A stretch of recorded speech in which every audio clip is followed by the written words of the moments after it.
السلام علیکم friends, welcome to کتاب نگری یوٹیوب چینل کتابوں کی نگری میں خوش آمدید۔ میں ہوں آپ کی ہوسٹ اقراء یاسین اور آج میں آپ کے لیے لے کر آئی ہوں مریم غفار کی قلم سے تحریر کردہ ناول بے قرار کے ایپیسوڈ نمبر 24 کو لے کر۔ ایپیسوڈ کو سٹارٹ کرنے سے پہلے آپ جلدی سے کر لیجیے ہمارے چینل کو سبسکرائب، ویڈیو کو لائک اور کلک کر لیجیے بیل آئیکن کو۔ اب آتے ہیں ایپیسوڈ کی جانب۔ اتنی لیٹ ہو گئی میں، بھوک کے احساس سے اس کی آنکھ کھلی تھی جب وال کلاک پر ٹائم دیکھتے وہ اتنی دیر تک سونے پر حیران ہوئی تھی جہاں دوپہر کا 1 بج رہا تھا۔ جلد بازی میں وہ ابھی اٹھنے لگی تھی جب خود کو سفیر کی مضبوط حصار میں دیکھتی وہ واپس سے لیٹی تھی۔ سفیر؟ اسے نہ اٹھتے دیکھ کر وہ اس کا ہاتھ جو اس کی کمر کے گرد حائل تھا اسے دور کرنے لگی تھی، جس پر نیند میں خلل پڑنے پر وہ سختی سے ہنکارا بھرتا وہ حصار مزید سخت کر گیا تھا۔ سفیر اٹھیں، دیر ہو گئی ہے۔ تو ہم کون سا سرکاری ملازم ہے جو دیر ہونے پر پریشان ہو رہی ہو تم؟ سفیر کو نہ اٹھتے دیکھ کر وہ اسے کندھے سے ہلاتی بولی تھی جب وہ نایاب کے بات پر خفگی سے دیکھتا بولا تھا۔ میرا مطلب ہے صبح ہو گئی ہے۔ اسے کسی طور پیچھے نہ ہوتے دیکھ کر وہ منمنائی تھی۔ ابھی تو سوئے تھے تمہیں، کیا مسئلہ ہے بی بی؟ نایاب کے بار بار ہلانے پر عاجز آتا وہ غصہ ہوا تھا جب اس کی سرخ رنگ آنکھوں میں سختی دے کر وہ لب دبا گئی تھی۔ کیا بات ہے، کیوں پریشان ہو رہی ہو؟ یہاں کسی کو کوئی مسئلہ نہیں ہوگا ہمارا کمرے بند رکھنے سے، ہر ایک اپنی اپنی زندگی میں مگن ہے، تم مجھ میں مگن رہو بس۔ نایاب کو خوفزدہ ہوتے دیکھ کر وہ نرمی سے کہتا اس کے چہرے پر آئے بال پیچھے کرتا مخمور لہجے میں بولا تھا۔ مجھے بھوک لگ رہی ہے۔ سفیر کی بے باکی بڑھتے دیکھ کر وہ نہایت آہستگی سے بولی تھی، جس پر وہ اسے دیکھتا مسکرایا تھا۔ واو، مجھے بھی لگ رہی ہے، میں تمہیں کھا لیتا ہوں تو مجھے کھا لو، شرارت سے کہتا وہ آنکھ دباتا اس کی ٹھوڑی پر دانت رکھ گیا تھا۔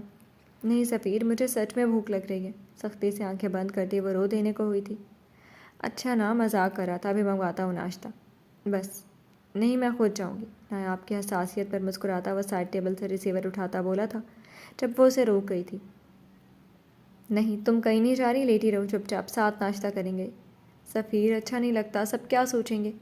ایک سخت کھوری سے اسے نوازتا وہ چپ کروا گیا تھا۔ دور ہٹیں، میں نے پہلے بھی کہا تھا کوئی کچھ نہیں سوچتا، اور اگر سوچیں گے تو کہہ دیں گے ان کے لیے پوتا لانے کا بندوبست کر رہے تھے۔ اسے نہ مانتے دیکھ کر وہ غصے سے اٹھنے لگی تھی جب وہ اسے واپس سے کھینچتا بے شرمی سے بولا تھا، جس پر وہ سفیر کے اس قدر بے شرمی پر شرم سے پانی پانی ہو گئی تھی۔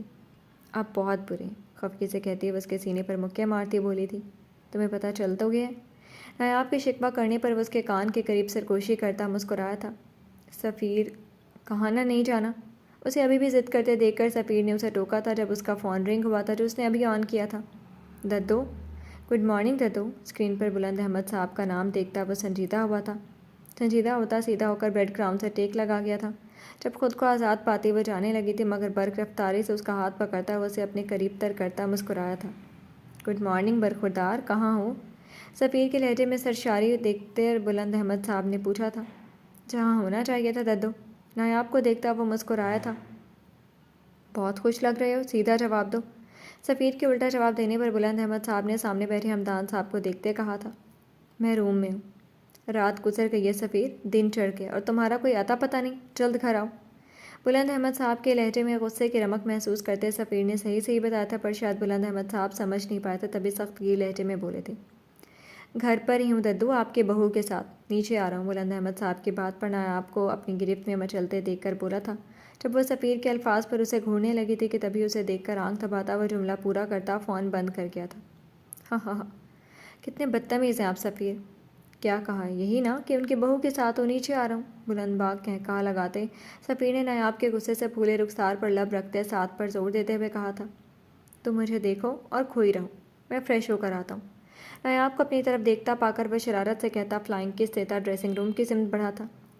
کیا یہ سب سچ ہے؟ سفیر کو جاتا دیکھ کر وہ ڈریسنگ روم کے بند دروازے کو دیکھتی رشک سے سوچ گئی تھی، اگر یہ خواب ہے تو کبھی نہ ٹوٹے، اور اگر سچ ہے تو اللہ پاک اسے میری نظر نہ لگے۔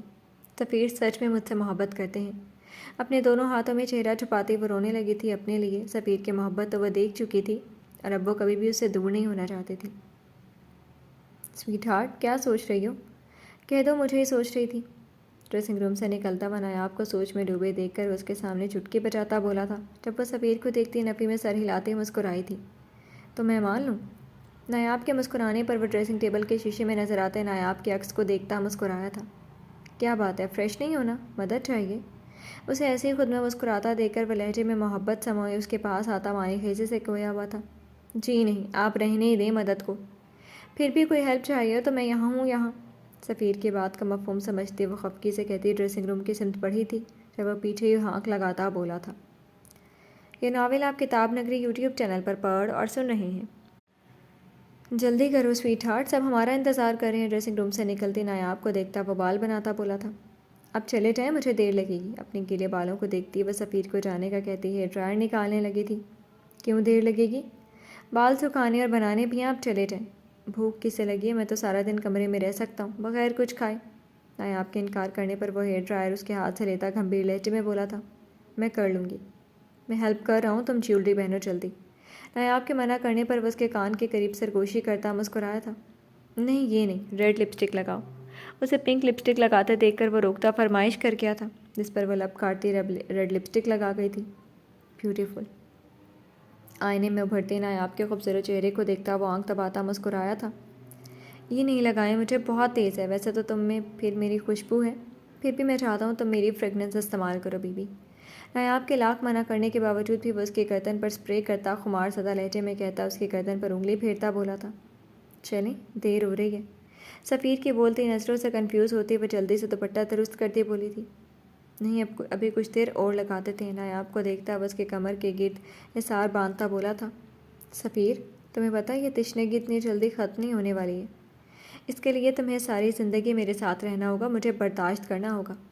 نایاب کے بال پیچھے کرتا وہ نہایت آہستگی سے کہتا اس کے کان کی لو چومتا بولا تھا، جب سفیر کے الفاظ پر وہ جی جان سے کپ کپ آئی تھی، تمام پھولوں کی خوشبو کا امتزاج ہو تم، دیار حسن میں گلاب ہو تم سویٹ ہارٹ۔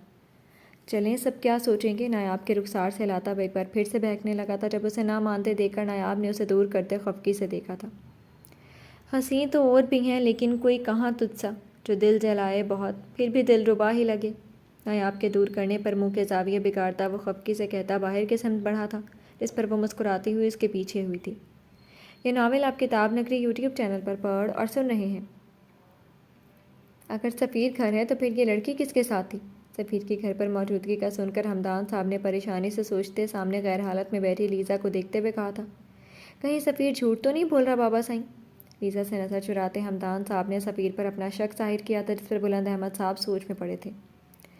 نہیں سفیر رات بھر گھر پر ہی تھا، صاحبہ اس معاملے میں غلط ہو سکتی ہیں۔ ہمدان صاحب کی بات کی نفی کرتی مسز ہمدان نے پورے اعتماد لہجے میں کہا تھا، مجھے پورا یقین ہے کل رات سفیر گھر پر ہی تھا بابا سائیں۔ ہمدان کو نہ مانتے دیکھ کر صاحبہ بیگم بلند احمد صاحب سے مخاطب ہوئی تھی، یہ تب سفیر سے بات کر کے پتہ چلے گا، اگر جو آپ کہہ رہی ہیں صاحبہ بیٹا تب بھی، اور اگر وہ نہیں تھا گھر اس لڑکی کے ساتھ تھا تب بھی، اس لڑکی کو آج ہی چلتا کرو، کل کو اگر یہ سب میڈیا کی نظر میں آ گیا تو برسوں کی بنائی عزت کا جنازہ نکل جائے گا۔ صاحبہ بیگم کی بات پر چاہ کر یقین نہ کر پاتے بلند احمد صاحب نے کڑے تیور سے سامنے نشے میں دھت لیزا کو دیکھتے ہوئے کہا تھا، گڈ مارننگ ایوری ون۔ ابھی بلند احمد صاحب مزید کچھ کہتے کہ لاؤنج میں سفیر کی پرجوش آواز گونجی تھی، کیا ہوا ہے بھائی؟ خود کو غصے سے تکتے بلند احمد صاحب اور ہمدان صاحب کو دیکھتا وہ مسکراتے ہوئے ہاتھ اپنی پاکٹ کی جیب میں ڈالتا بولا تھا، یہی پوچھنے کے لیے بلایا تمہیں، کیا ہے یہ؟ سفیر کے پوچھنے پر آگے بڑھتے بلند احمد صاحب نے پیچھے کھڑی نایاب کو دیکھتے سفیر کا ہاتھ پکڑتے اسے آگے کھینچا تھا، جب سامنے کاؤچ پر مدہوش لیزا کی حالت دیکھ کر وہ لب دبا گیا تھا۔ روز معمول سے ہٹ کر ریڈ شارٹ سکرٹ پہنے وہ کل کے لیے اسپیشل تیار ہوئی تھی، صاف چہرے، جسم پر پڑے نشانات، بکھرے بال، بکھرا حلیہ دیکھ کر سفیر نے شرمندگی سے سر جھکایا تھا، اور نایاب جو بلند احمد صاحب کو غصے میں دیکھ کر آگے بڑھی تھی، لیزا کی حالت دیکھ کر سفیر کے بازوؤں کو سختی سے تھام گئی تھی۔ کیا ہے یہ سب؟ نایاب کی حالت پر صاحبہ نے اسے وہاں سے لے جانے کا اشارہ کرتے بلند احمد صاحب سفیر سے گویا ہوئے تھے، مگر آج پہلی بار صاحبہ بیگم نے ان کی بات ٹالی تھی اور نایاب کو سفیر کے پاس ہی رکے رہنے دیا تھا۔ ڈاکٹر بتائیں گے کیا ہے؟ مجھے کیا پتا؟ نایاب کے ڈرتے دیکھ کر وہ اس کا ہاتھ پکڑتا لیزا کی حالت سے انجان بنا تھا، یہ لڑکی کہتی ہے تم نے کی ہے یہ سب اس کے ساتھ، جھوٹ بول رہی ہے یہ، اور آپ نے یقین کر لیا ددو؟ سفیر کے انجام بننے پر ہمدان صاحب نے کچھ دیر پہلے لیزا کے کہے الفاظ بتائے تھے، جس پر وہ غصے سے اسے گھورتا بلند احمد صاحب کی سمت بڑھا تھا، تم سچ بتاؤ، کل تم کہہ رہے تھے کہ تم اس لڑکی کے ساتھ گئے تھے۔ نہیں گیا تھا یار، ساری رات اپنی بیوی کے ساتھ تھا میں، پوچھ لو اس سے، ساتھ کھڑی ہے۔ ابھی بلند احمد صاحب کی بات پوری بھی نہیں ہوئی تھی جب وہ غصے سے کہتا چلایا تھا، اور وہیں سب کو جیسے سانپ سونگھ گیا تھا، کیا بول رہے ہیں سفیر؟ سب کی نظریں خود پر اٹھتے دیکھ کر نایاب نے سفیر کا سہارا لیتے اس کے پیچھے ہوئی تھی، کیا سچ میں کل سفیر گھر پر تھا نایاب بیٹا؟ جی۔ سفیر کے کہنے پر بلند احمد صاحب نے خود کو پرسکون کرتے ہوئے کہا تھا، جس پر وہ فقط اس بات میں سر ہلا گئی تھی، بیوی منہ سے بولو۔ جی سفیر گھر پر ہی تھے۔ نایاب کے سر ہلانے پر وہ اسے بولنے کے کہنے پر اکسا کیا تھا، جس پر وہ خفقی بھری نظر اس پر ڈالتی بولی تھی، جس پر صاحبہ بیگم نے ایک بھرپور نظر اپنی بہو کے سراپے پر ڈالی تھی، جو براؤن کلر کے شلوار سوٹ پہنے دوپٹے کو اچھے سے کندھوں پر پھیلائی ہوئی تھی۔ بس ہو گیا یقین؟ آپ کو پتہ نہیں کس نے کیا کہا ہے، کس کے ساتھ آئی ہے کہ یہاں؟ پتہ نہیں کوئی باہر گیٹ پر پھینک کر گیا، نایاب کے بتانے پر سفیر سے کہتے سفیر سے نے پوچھا تھا، جس پر ہمدان صاحب نے پریشانی سے کہا تھا، جو بھی پھینک کر گیا تم ابھی اور اسی وقت اس لڑکی کو چلتا کرو سفیر، اب یہ لڑکی مجھے یہاں نہ دکھائی دے۔ سب کی باتیں ایک سائڈ کرتے بلند احمد صاحب نے فیصلہ سنایا تھا، تو میں اسے اس حال میں نہیں جانے دے سکتا، لڑکی ذات ہے، کل کو کوئی اونچ نیچ ہو گئی ہے بیٹا، پرسوں تک تمہارے ساتھ تھی، کل کسی اور کے ساتھ، اب تو یہ دعا کرو کہ یہ اونچ نیچ ہمارے گلے نہ پڑے۔ بلند احمد صاحب کی بات پر متفق نہ ہوتے سفیر نے لیزا کو دیکھتے ہوئے کہا تھا۔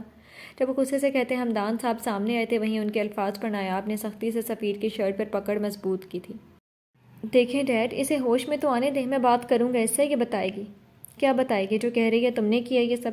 ایک نظر نایاب کو دیکھتا ہوا تحمل سے بولا تھا۔ جب اس کے ڈیڈ کہنے پر صاحبہ بیگم مسکرائی تھیں، اور وہیں ہمدان صاحب کو سفیر کو نہ مانتے دیکھ کر نئے سرے سے غصہ آیا تھا۔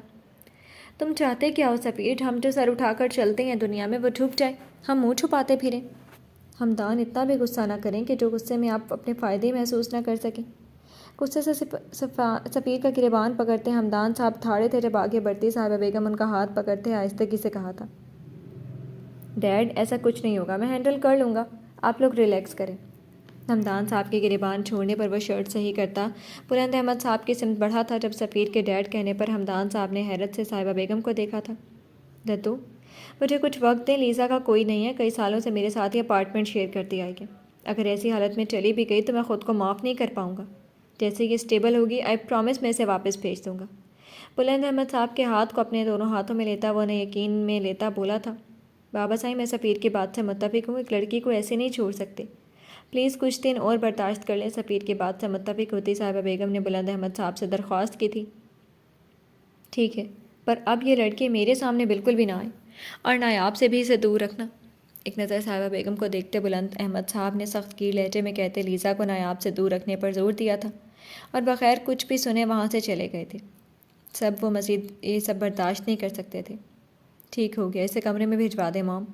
ہمدان صاحب کو بھی بلند احمد صاحب کے پیچھے جاتا دیکھ کر وہ صاحبہ بیگم سے مخاطب ہوا تھا، تم خود چھوڑاؤ، کسی اور کو کیا کہنا۔ سفیر کو دیکھتی صاحبہ بیگم نے نایاب کو دیکھتے کہا تھا، جو سفیر کو ہی دیکھ رہی تھی، نہیں مجھے اور نایاب کو بھوک لگ رہی ہے، ناشتہ کرنے آپ ملازمہ کو کہیں اسے لے جائے گی۔ صاحبہ بیگم کی بات کا مطلب سمجھتا ہوا نایاب کا ہاتھ پکڑتا کچن کی سمت بڑھا تھا، جب انہیں جاتے دیکھ کر صاحبہ بیگم نے نایاب کو دیکھتے تھمس اپ کا اشارہ کیا تھا۔ کیا ملا تمہیں اپنے ساتھ یہ کروا کر لیزا؟ عورت کی عزت ہی اسے معتبر بناتی ہے، رقیہ اسے اس کے کمرے تک چھوڑا۔ جی بیگم صاحبہ، لیزا کو دیکھتی افسردگی سے سوچتی صاحبہ بیگم نے ملازمہ کو اس کے کمرے میں چھوڑنے کا کہا تھا۔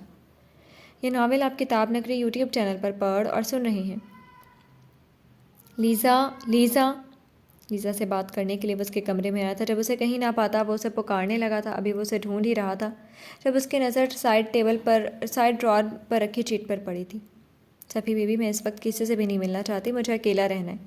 جانتی ہوں کافی سوال ہیں تمہارے پاس، ایسے ہی کافی سوالوں کے جواب مجھے بھی تم سے لینے ہیں، لیکن اس وقت میں اکیلا رہنا چاہتی ہوں، سب سے دور، بہت دور جانا چاہتی ہوں، لیکن تم نے جو میرے ساتھ کیا وہ صحیح نہیں کیا، اس کے لیے میں تمہیں کبھی معاف نہیں کروں گی۔ تم نے مجھے خوار کیا، تمہاری وجہ سے میں نے خود کو خراب کر دیا، لیکن میں تم سے اس کا حساب ضرور لوں گی، پر ابھی نہیں، ابھی خود کو وقت دینا چاہتی ہوں، بہت جلد ملاقات ہوگی لیزا۔ کیا مطلب؟ میں اس سب کا کہاں گئی ہو لیزا تم؟ لیٹر پڑھتا وہ پریشانی سے پیشانی مسلتا سوچ رہا تھا، جو اس کا فون رنگ ہوا تھا۔ ہیلو سر، لیزا میڈم آج شام کی فلائٹ سے لندن جا رہی ہے، ابھی کچھ دیر پہلے ہی انہوں نے ٹکٹ بک کروائی ہے۔